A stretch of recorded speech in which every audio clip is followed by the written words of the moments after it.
ओम ह्रीं अरहं णमो जिनाणं णमो णाणगुरुणं णमो विज्ञानगुरुणं। मूकमाटी पृष्ठ नंबर 163 163। प्रसंग क्या चल रहा है? प्रसंग चल रहा है चाक पर घड़े, माटी के लौंदे को घड़े का आकार मिल रहा है। कैसे मिल रहा है? क्रमशः। किसके बल पर? पुरुषार्थ के बल पर। गुरु महाराज कह रहे हैं, सुनो, एक भी कदम नहीं चलोगे तो कहीं नहीं पहुंचोगे। ये मत सोचो समय आएगा तो पहुंच जाएंगे। क्या कहते हैं? जिसके निकट पास करण यानी कर नहीं होता, वह पर का कुछ ना करता ना कराता। जिसके पास चरण चर नहीं होता, वह स्वयं ना चलता पद पर भी, ना ही चलाता पर को। काल निष्क्रिय है ना, क्रय विक्रय से परे है वह। अनंत काल से काल एक ही स्थान पर आसीन है, पर के प्रति उदासीन। तथापि इस भांति काल का उपस्थित रहना यहाँ पर प्रत्येक कार्य के लिए अनिवार्य है। परस्पर निमित्त नैमित्तिक संबंध जो रहा। द्रव्य की व्याख्या चल रही है, काल द्रव्य है। सुनो, काल के भरोसे बैठने वाली आत्माओं, काल विकराल है, क्या करें? काल खराब चल रहा है। हम तो परेशान तो हम हैं इसलिए क्योंकि बाहर के काल के कारण। महाराज कह रहे काल के भरण भरोसे में मत बैठो, काल के भरोसे मत बैठो। क्यों मत बैठो? एक एक शब्द बहुत महत्वपूर्ण है, काल के विषय में अच्छी तरह समझा रहे हैं। क्या कह रहे हैं? देखो, जिसके निकट पास करण यानी कर नहीं होता, वह पर का कुछ ना करता ना कराता। जिसके पास करण मतलब साधन नहीं हो, जिसके पास कर अर्थात हाथ ना हो, वो ना दूसरों का कुछ करता है ना ही दूसरों का कुछ कराता है। ये किसके लिए उदाहरण बना रहे हैं? ये प्रस्तावना बना रहे हैं काल के लिए कि काल तुम्हारा क्या करेगा। वो को उसके पास निष्क्रियता है, निष्क्रिय द्रव्य है, उसके पास करने की कोई शक्ति नहीं है। तो क्या कह रहे हैं? जिसके पास हाथ ही ना हो, वह दूसरों का भला क्या कर सकता है? वो क्या करा सकेगा? अर्थात कुछ नहीं करता ना ही कुछ करा सकता है।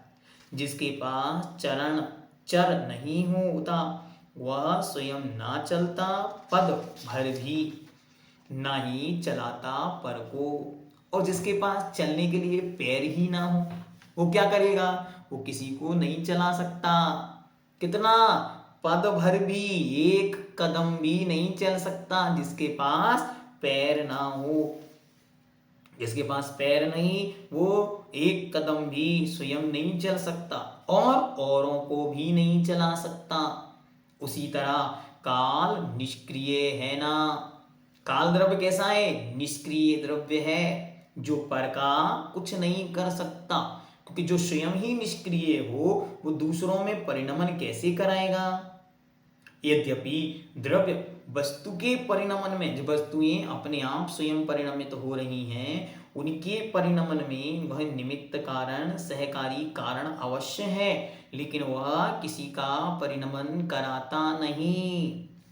बार बार आपको उदाहरण दिया कि काल चौथा था और भगवान आदिनाथ महास्वामी विराजमान थे। वही समोषण, वही विशुद्धि, वही वंश, वही रक्त, वही सब कुछ होने पर भी भगवान आदिनाथ महास्वामी मोक्ष चले गए और मारीची संसार के सागरों में उलझ गया। काल वही था। अरे काल तो यही है, लेकिन आचार्य भगवंत विद्यासागर जी महाराज जैसे महर्षि तर गए और बाकी सब डूब रहे हैं। ये क्या हो रहा है? काल तो वही था, वही है, वही रहेगा। वस्तु अपना अपना परिणमन स्वतः कर रही है और उसके परिणमन के चलते सब कुछ बाह्य परिणमन हो रहे हैं। वह अपने आप परिणमित हो रही है, बाहर में काल आदि कुछ कर नहीं रहे हैं क्योंकि वे तो निष्क्रिय हैं। और आगे क्या कहते हैं? काल भी ऐसा ही है, वो उसके पास ना हाथ है ना पैर है, तो ना तो वो कुछ करता है ना किसी को चलाता है। तो क्या करता है? सबसे उदासीन है वह, क्रय विक्रय से परे है वह, उसमें लेने देने की कोई क्षमता नहीं, तो न क्रय है न विक्रय है। अनंत काल से काल एक ही स्थान पर आसीन है। काल तो कैसा है? एक ही स्थान पर रुका हुआ है, आकाश के एक एक प्रदेश पर स्थित है। पंक्तियां पढ़ी थी, भूल गए? क्या पढ़ा था? जे एक एक के ठियाहू एक एक का रैणाणम राशिमेव ते असंख्य दब्बाणी। वे असंख्यात काल द्रव्य लोकाकाश के असंख्यात प्रदेशों पर एक एक स्थित हैं। कैसे? जैसे रत्नों की राशि स्थित है। मतलब वे अपने स्थान से कभी बदलते नहीं। हम कह रहे हैं कि काल बदल रहा है, काल तो जो था सो है। मतलब भगवान आदिनाथ महास्वामी के सामने जो काल के प्रदेश जहां स्थित थे, सो बेकाल के प्रदेश आज भी वहीं स्थित हैं। सब कुछ परिणमित हो रहा है, काल तो वहीं के वहीं स्थित है। कितना सुंदर चिंतन! एक ही स्थान पर आसीन है वो। ये द्रव्य संग्रह पढ़ने का फल है कि द्रव्य संग्रह पढ़ो तो जे एक एक के ठिया हूं एक एक का। अरे हम बदल रहे हैं, हमारा मन बदल रहा है, सुपरिणमन दिख रहा है। वास्तविकता में काल परिणमित नहीं हुआ, काल का तो कुछ भी नहीं बदला। काल खुद कह रहा है मेरा तो कुछ नहीं बदला, जो बदला सब आपने बदला। कैसे बदला? अपने अपने मन से बदला, अपने अपने विचारों से बदला, अपनी अपनी क्रियाओं से बदला। अब आगे क्या कहते हैं? पर के प्रति उदासीन। कैसा है वो? पर के प्रति उदासीन है, उसे पर में कोई इंटरेस्ट नहीं है। फिर तथापि इस भांति काल का उपस्थित रहना यहां पर प्रत्येक कार्य के लिए अनिवार्य है। सुनो, कुछ नहीं करते हुए भी काल सर्वत्र उपस्थित है। बिना समय के कुछ नहीं हो रहा है। परस्पर वह निमित्त नैमित्तिक संबंध है। एक परिणमित होता है, दूसरा वहां मौजूद रहता है। एक परिणमित करता है, दूसरा वहां मौजूद रहता है। काल अपने में स्वयं परिणमित हो रहा है और द्रव्य स्वयं अपने में परिणमित हो रहा है। दोनों एक दूसरे के सामने उपस्थित हैं, सो निमित्त नैमित्तिक संबंध है। करने वाला कुछ नहीं कर रहा है। जैसे हम आपको लग रहा है कि हम आपको पढ़ा रहे हैं, ठीक है? हम यहां उपस्थित हैं, सो आप पढ़ रहे हैं, ठीक है? आपको ऐसा लग रहा है कि हमारे ज्ञान के स्वामी ये हैं, कर्ता ये हैं। नहीं, ऐसा नहीं है। अगर आपके ज्ञान का क्षयोक्षम ही ना हो तो हम यहां से कितना भी प्रेषित करें, आपको समझ में आने वाला नहीं। तो क्या कहा? धर्मास्तिकाय बत, धर्मास्तिकाय के समान है। कौन? सामने वाला, वो तो निमित्त मात्र है। ये निमित्त नैमित्तिक संबंध है। आपको लग रहा है गुरु ने दीक्षा दी है, गुरु दीक्षा के दाता नहीं, दीक्षा तो आपके परिणामों ने धारण की है। अब गुरु गुणस्थान देंगे? नहीं देंगे। कौन देगा? स्वतः ही गुणस्थान की उपलब्धि होगी। इसलिए काल के नाम पर भ्रम मत फैलाओ, काल के नाम पर दूसरों को ठगो मत। क्या? अच्छे दिन आने दो तब हम व्रत लेंगे, अच्छा समय आने दो तब हम प्रतिमाएं धारण करेंगे, ये ठगना है स्वयं को। क्या करो? आज ही पुरुषार्थ करो और उसे धारण करने का मन बनाओ। इसके बिना कोई कार्य न हुआ है न होगा। अब घड़ा आकार तो ले रहा है, काल समय उपस्थित है, काल कर कुछ नहीं रहा। ये गुरु महाराज संदेश दे रहे हैं। आगे क्या कहते हैं? अब सुनो, कहीं कहीं घड़ा बनते समय गड़बड़ियां भी तो हो सकती हैं। हाँ, प्रमाद बस यदि उंगली थोड़ी सी भी घूम जाए तो आकार बदल जाता है।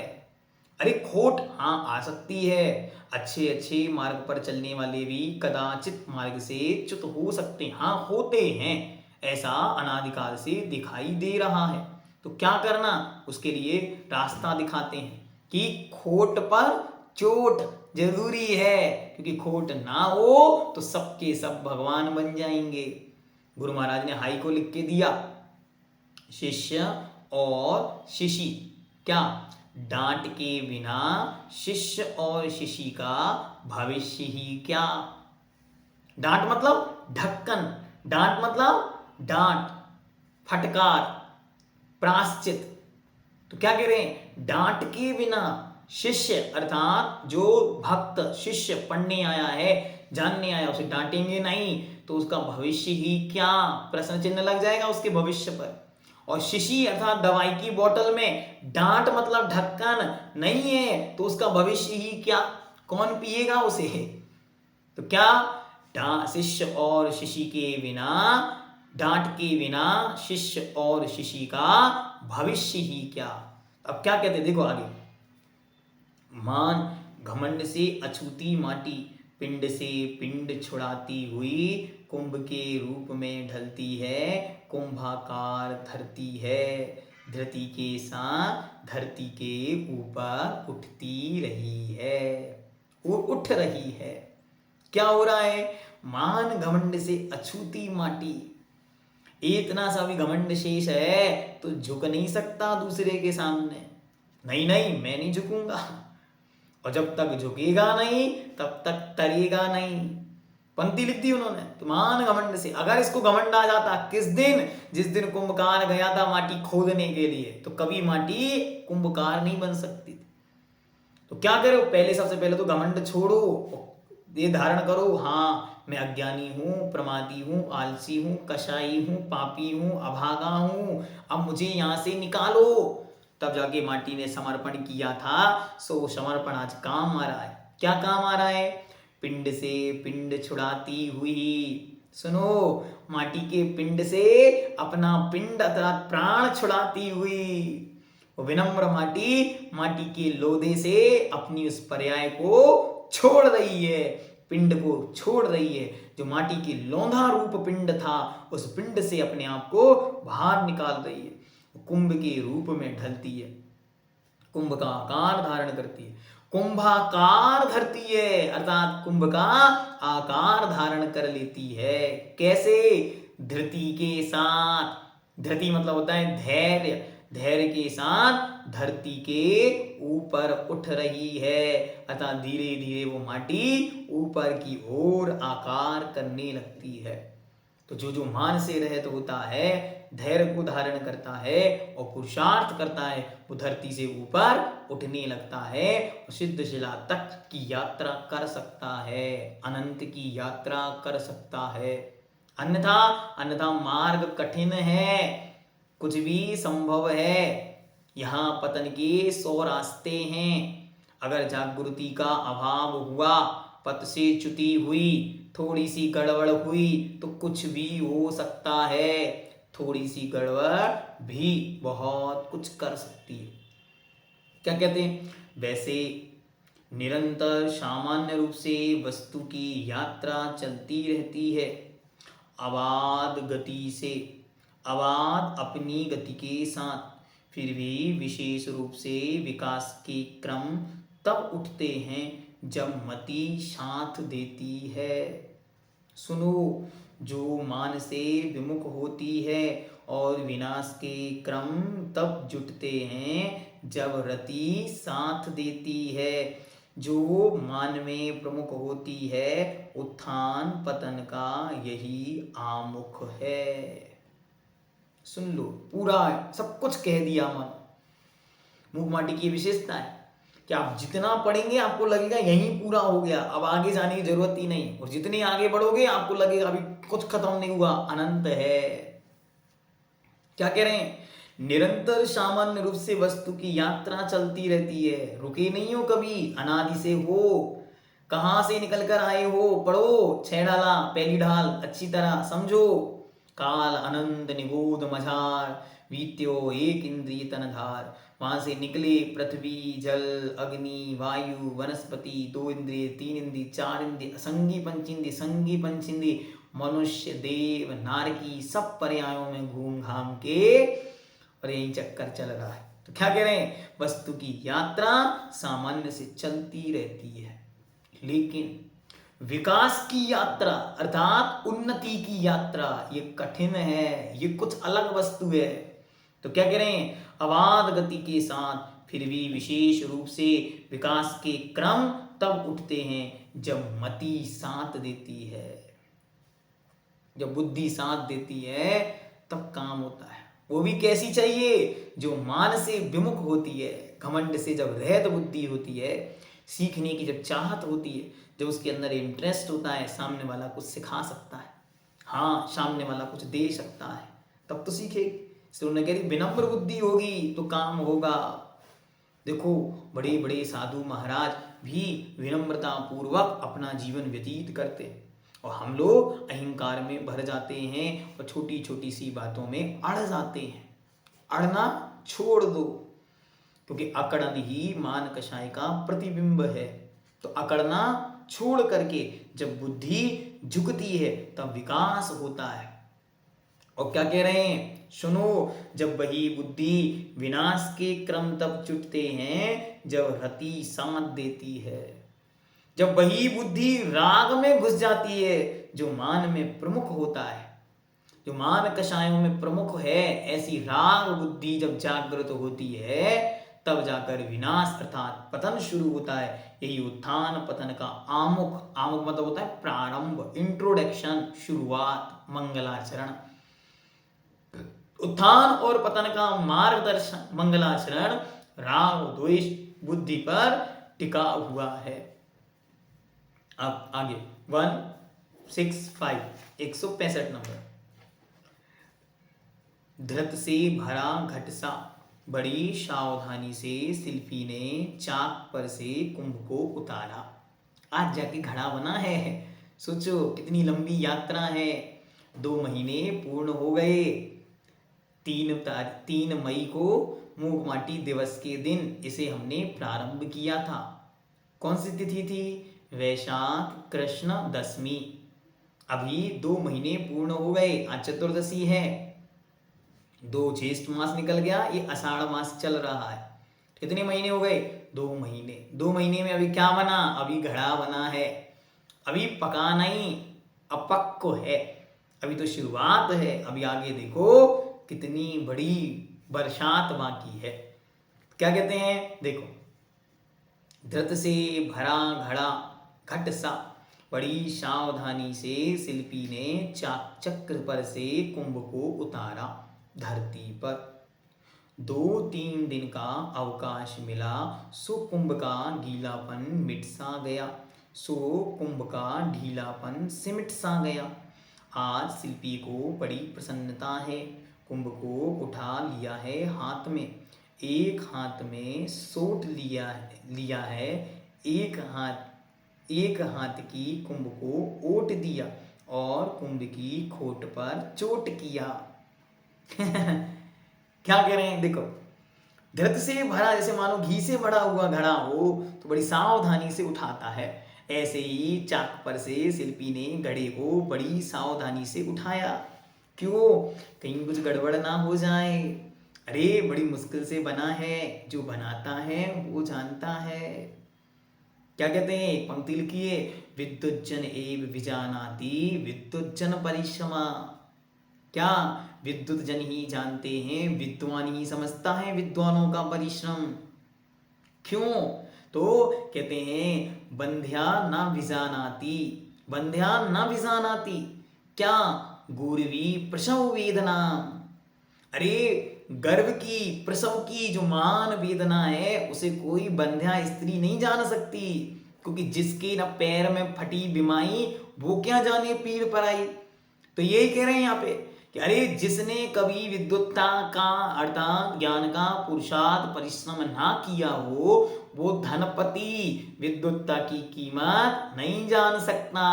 ऐसे ही यहाँ पे कह रहे हैं कि जिसने कभी घड़े बनाए नहीं वो तो घड़े को यूं यूं करके तोड़ देता है, जिसने पुरुषार्थ से कभी पैसे कमाए नहीं वो पैसे की कीमत नहीं जानता, जिसने पुरुषार्थ पूर्वक 1-1 रुपया इकट्ठा किया हो वो उसकी कीमत समझ सकता है। तो क्या करें, धत से भरा घट सा, बड़ी सावधानी से शिल्पी ने चक्र पर से कुंभ को उतारा। धरती पर और उसे धरती पर रख दिया। आगे क्या हुआ?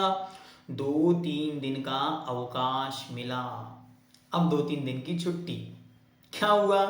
क्यों? क्योंकि घड़े को सुखाना भी तो है। तो क्या हुआ? सो कुंभ का गीलापन मिट सा गया, गीलापन समाप्त हुआ। सो कुंभ का ढीलापन सिमट सा गया। जब उठाया था तब बड़ी सावधानी से, अब उठाएगा यूं पकड़ के, खोट पर चोट, हाँ सब संभव है, अभी तक वो संभव नहीं था। क्या कहते हैं आगे? आज शिल्पी को बड़ी प्रसन्नता है कि कुंभ को उठा लिया है हाथ में। आज कुंभकार बड़ा प्रसन्न है और प्रसन्नता के साथ क्या करेगा? आज एक हाथ में सोट लिया है। सोट क्या है? सोट एक प्रकार का लकड़ी का बना हुआ यंत्र है जिसके माध्यम से वह चोट पर प्रहार करता है और धीरे धीरे उसको सही करता है। तो एक हाथ में सोट लिया है, एक हाथ में कुंभ को ओट दिया, अर्थात कुंभ को सहारा देता है घड़े को, और कुंभ की खोट पर चोट किया और जहां कुछ गड़बड़ियां थी वहां प्रहार किया। अब क्या होता है? चोट करना आसान नहीं होता।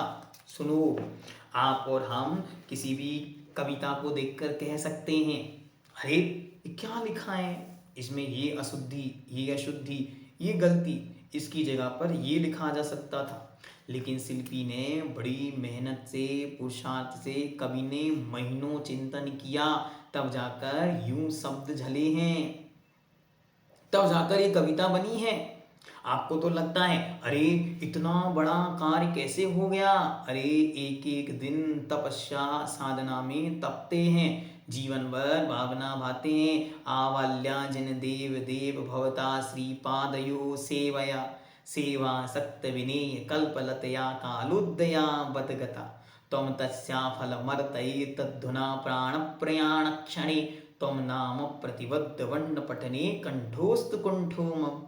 जीवन वाली भावना भाई थी, तब जाकर अंत समय ओंकार की ध्वनि मुख से निकलती है। तो क्या करते? एक दिन में घड़ा नहीं बनता, एक दिन में कुछ भी संभव नहीं, एक एक क्षण पुरुषार्थ किया होगा, तब जाकर ये मूक माटी बाहर निकल रही है। अध्ययन हाँ गहराई से करना होता है। भैया जी इतना अच्छा पढ़ाते, इतना अच्छा नहीं पढ़ाते, इन्होंने इतने अच्छे से पढ़ा होगा, तब वह आज प्रवृत्ति में आ रहा है। जो जितना अच्छा शिष्य बनेगा वो भविष्य में उतना अच्छा गुरु बनेगा। जो आचार्य ज्ञान सागर जी महाराज का सबसे श्रेष्ठ शिष्य था, वही जाकर हजारों हजारों शिष्यों का सर्वश्रेष्ठ गुरु हुआ। इसीलिए आपको ध्यान रखना है कि जो आपके सामने बैठकर अच्छा दिख रहा है तो वो पुरुषार्थ तुरंत नहीं उत्पन्न हो गया, वह पहले का बेहतरीन कोई कार्य करके आया होगा, तब जाकर यहाँ शानदार दिख रहा है। तो ऐसे ही यहाँ पर कह रहे हैं कि प्रहार करना चोट पर, खोट पर, ये कोई आसान वस्तु नहीं है। सुनो, हाथ की ओट की ओर देखने से दया का दर्शन होता है, पर ओट कहाँ है? अंदर से। चोट कहाँ से पड़ रही है? बाहर से। तो चोट सबको दिखती है, ओट किसी को नहीं दिखती। जिसको ओट दिख जाती है उसका जीवन बदल जाता है, उसे समझ में आ जाता है ये डांट नहीं रहे, संभाल रहे हैं, वरना हमारा भविष्य ही क्या, शिष्य और शिष्य का भविष्य ही क्या। बार बार चिंतन करो, ये गुरु महाराज का मंत्र है कि डांट के बिना शिष्य और शिष्य का भविष्य ही क्या। मात चोट की ओर दर्शन देखने से निर्दयता उफनती सी लगती है, और मात्र चोट को देखते रहेंगे तो कैसा लगेगा? अरे ये तो बहुत बहुत टेढ़े हैं, ये तो दया वया नहीं है इनके अंदर, निर्दय है, निर्दय। निर्दय नहीं, यही दयालुता है कि शिष्य को जैसा अनुशासन में बांधोगे तब जाकर ये शिष्य आज देखो दहाड़ रहे हैं सिंह के समान। तो कहाँ से आई ये निडरता? गुरु ने अपने बस में रखा, तब जाकर इनमें निडरता आती है, अन्यथा कभी नहीं आ सकती निर्भीकता। हम लोगों को महाराज सुनाते कि एक बार एक कोई विद्वान सागर से पधारे और वे जैनंद सिद्धांत कोश के 4 भाग उसी समय प्रकाशित हुए थे, सो वे लेकर आए और पूज्यवर क्षमा सागर जी महाराज को आचार्य महाराज ने कहा ये अपनी कक्ष में रख लो। उन्होंने वो रख दिए और हम लोगों ने उठाकर उन्हें पढ़ना शुरू कर दिया। एक दिन किसी प्रसंग पे बात चल रही थी तो हम लोगों ने एक दो बातें एक्स्ट्रा कही। आचार्य महाराज समझ गए कि जब मैंने इनको ये बात बताई नहीं तो इन्हें ये बात पता कहाँ से चली। तो आचार्य महाराज ने कुछ नहीं कहा और शांति के साथ हम लोग अपने अपने कमरे में आ गए। और आचार्य महाराज उस दिन राउंड पे आ गए। राउंड पे आ गए मतलब शिष्यों के कमरों की चेकिंग होती थी। हाँ, गुरु महाराज चेकिंग करते थे, देखते थे क्या क्या रखा किसके कमरे में। बस उस दिन आए, उन्होंने देखा इनकी पाटे पर डेस्क पर क्या रखे हैं, जैनंद सिद्धांत कोश।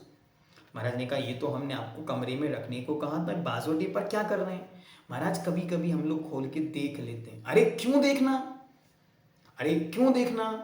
नहीं नहीं महाराज हम लोग देख लेते हैं। महाराज ने कहा आज ही इन्हें हमारे कमरे में रख दो। क्यों? अब उन लोगों को समझ नहीं आया कि महाराज ऐसा क्यों करा रहे हैं। फिर महाराज ने समझाया, सुनो अभी आप लोग नए नए हो, अभी आपको क्रमशः सिखाना है। अगर सारे ग्रंथों के रेफरेंस यहीं याद कर लोगे तो ग्रंथ कब पढ़ोगे और क्यों पढ़ोगे। और जब आप ग्रंथ पढ़ लोगे और फिर शब्दकोश देखोगे तो आपको आनंद आएगा। ये वही है जो हमने उस किताब में पढ़ा था। आज हम पंक्तियां पढ़ रहे हैं और आपके सामने द्रव्य संग्रह रख रहे हैं। तो द्रव्य संग्रह कहां से आया, जब द्रव्य संग्रह पढ़ा था। तो क्या करो, क्रमशः स्वाध्याय करो। आचार्य महाराज कहते हैं क्रमबद्ध नहीं, क्रमबद्ध की बातें मत करो, क्रमबद्ध स्वाध्याय करो। क्रमबद्ध की बातें तो कर रहे हो कि सब नियत है, नियत स्वाध्याय तो करते नहीं। अनियत स्वाध्याय हो रहा है, इसलिए सब कुछ भटकन है। भटकन मिटानी है तो क्रमबद्ध स्वाध्याय करो, अर्थात क्रम क्रम से चलो।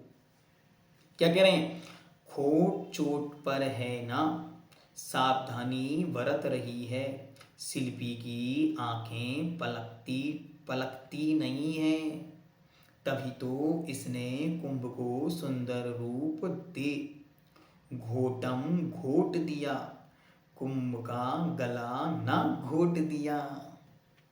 सुनो कितनी सावधानी से काम करना होता है। सामने वाले का गला नहीं घोटना है, अभी तो उसकी कमियां घोटनी है। बिना घोटे, घोटना क्या होता है, एक पत्थर लेकर और घिसते हैं मिट्टी को, तब मिट्टी चमकती है, उसे कहते हैं घोटना। तो क्या किया, घोट घोट कर सारी चोटें दूर करके उसे एक सुंदर आकार दिया, एक सुंदर व्यवस्था दी।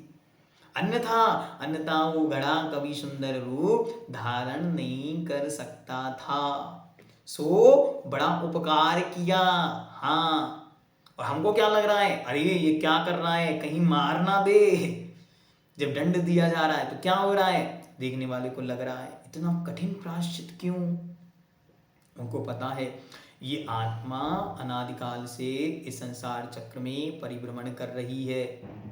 भटकन के कारण अनेक संस्कार हैं, ये कहो दुर्संस्कार हैं, कुसंस्कार हैं। इनको निकालने के लिए आवश्यकता है निरंतर प्रहार की। इसलिए निरंतर प्रहार मिलता है। देखने वाले को लगता है ये क्या हो गया, नहीं कुछ नहीं हुआ। आप ज्यादा विकल्प मत करो, आप तो बस देखो क्या क्या होता है। देखो आचार्य भगवंत दादा गुरुवर महाकविश्वर ज्ञान सागर जी महाराज लघु शंका गए। लघु शंका से लौटकर आकर खड़े हुए। जैसे ही उन्होंने खड़े होकर अपने पैर धोए और मुनि विद्यासागर जी ने एक वस्त्र उठाया और जल्दी से उनके पैर पोंछ दिए। गुरु महाराज जैसे कमरे में पहुंचे, अंदर पहुंचकर पूछते हैं, क्यों मुनि विद्यासागर जी, हमने तो आपको पिछी और कमंडल दिए थे, ये वस्त्र कहाँ से आया। क्या प्रश्न पूछा। देखो कैसे खोट पर चोट देते हैं तो कैसे घड़ा बनता है। क्या कहा, अरे मुनि विद्यासागर जी, हमने तो आपको दीक्षा के समय पिछी और कमंडल दिए थे, ये वस्त्र कहाँ से आया। उस दिन आचार्य महाराज ने उसी समय उन गुरु की साक्षी में संकल्प लिया, जीवन भर एक भी वस्त्र अपने पास नहीं रखूंगा। ये होते महान गुरु। हमारा शिष्य आदर्श हो जगत का। कैसा हो? भगवान महावीर के जैसा, कुंद कुंद के जैसा। तो कैसे बनेगा? जब जहां गलती देखी तो वहीं पर चोट लगा दी। कैसे? अंदर से सपोर्ट देकर। तो सपोर्ट देकर चोट दिया। आश्रय दिखता नहीं, बाहर की वस्तु देखकर आपको विकल्प होता, ऐसा क्यों किया?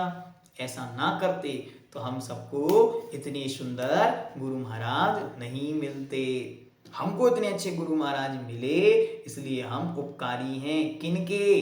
दादा गुरुवर महाकविश्वर आचार्य देव ज्ञान सागर जी महाराज के। धन्य धन्य है वो भगवती आत्मा जिसने इतना सुंदर पुरुषार्थ किया। मुखमाटी महाकाव्य में घड़े पर काम चल रहा है। अब आगे देखो क्या क्या और होगा। आगे बहुत सुंदर अंकन होगा, सुंदर सुंदर आकृतियां प्रकार दिए जाएंगे। घड़ा अभी बना नहीं है, अभी तो मात्र अपक्व अवस्था है। मात्र लोंधे ने कुंभ का आकार लिया है। अभी कुंभ को कुंभ बनने में बहुत पुरुषार्थ झेलना पड़ेगा। क्या क्या होगा क्रमशः आगे देखेंगे। ओम सिद्धम। यही प्रार्थना वीर से अनुनय से कर जोर। हरी भरी दिखती रहे धरती चारों ओर। हरी भरी दिखती रहे धरती चारों ओर। हरी भरी दिखती रहे धरती चारों ओर।